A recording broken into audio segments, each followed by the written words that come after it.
বিসমিল্লাহির রহমানির রহিম। ত্রয়োদশ জাতীয় সংসদের সাধারণ নির্বাচনে নির্বাচিত মাননীয় সদস্যবৃন্দ, আসসালামু আলাইকুম। আপনাদেরকে আন্তরিক অভিনন্দন।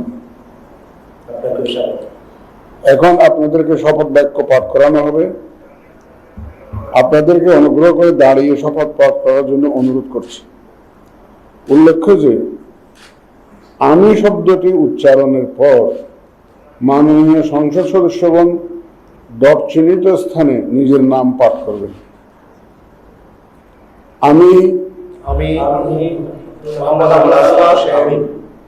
সংসদ সদস্য নির্বাচিত হইয়া সশ্রদ্ধ চিত্তে শপথ বা দৃঢ়ভাবে ঘোষণা করিতেছি যে আমি যে কর্তব্যভার গ্রহণ করিতে যাইতেছি তাহা আইন অনুযায়ী ও বিশ্বস্ততার সহিত পালন করিব। আমি বাংলাদেশের প্রতি অকৃত্রিম বিশ্বাস ও আনুগত্য পোষণ করিব এবং সংসদ সদস্য রূপে আমার কর্তব্য পালনকে ব্যক্তিগত স্বার্থের দ্বারা প্রভাবিত হইতে দিব না। ধন্যবাদ। মাননীয় সদস্যবৃন্দ, এখন জুলাই জাতীয় সনদ সংবিধান সংস্কার বাস্তবায়ন আদেশ 2025 অনুযায়ী সংবিধান সংস্কার পরিষদের সদস্য হিসাবে শপথ গ্রহণ ও স্বাক্ষর প্রদান অনুষ্ঠিত হবে। এই লক্ষ্যে আপনাদের ফোল্ডারে নীল রঙের একটি শপথপত্র সরবরাহ করা হয়েছে।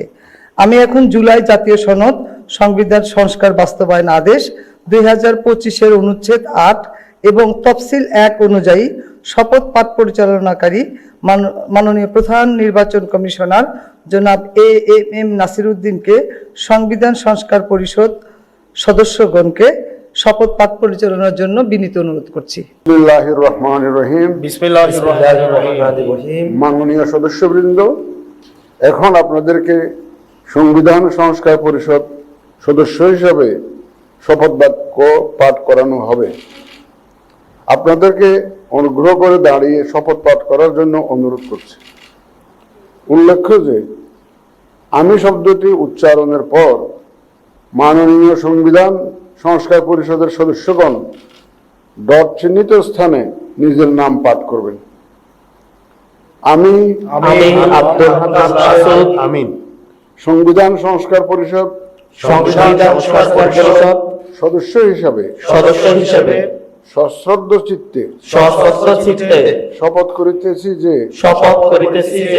আমি যে কর্তব্যভার গ্রহণ করিতে যাইতেছি তাহা আইন অনুযায়ী ও বিশ্বস্ততার সহিত পালন করিব। আমি বাংলাদেশের প্রতি অকৃত্রিম বিশ্বাস ও আনুগত্য পোষণ করিব এবং পরিষদ সদস্য রূপে আমার কর্তব্য পালনকে ব্যক্তিগত স্বার্থের দ্বারা